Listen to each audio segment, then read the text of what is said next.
Christ. Let us start with the word of prayer. Father God, in the name of your Son, Jesus Christ, we come before you this morning. We want to say thank you, Lord Jesus, for all the preparations for our DVBS teachers training, oh God.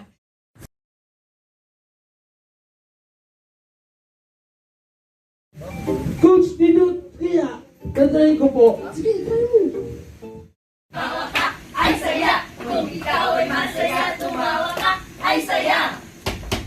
Kung okay saya, ay saya, ay saya. Chapter 6, verse 8. 1, 2, 3, go. Here am I, send me. Amen.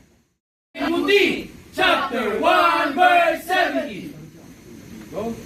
For God gave us a spirit, not of fear, but of power, power, power. Amen. Amen.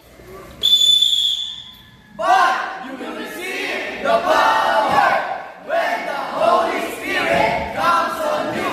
Then you will be my witnesses in Jerusalem, Judea, Samaria, and to the ends of the earth.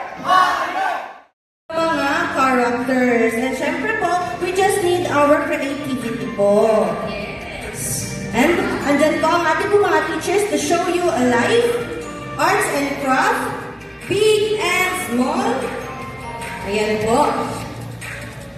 So remember teachers that in a simple way po ng ating arts and craft, we can ignite the hearts of the children po na matuto po sa mga salita po ng ating Panginoon.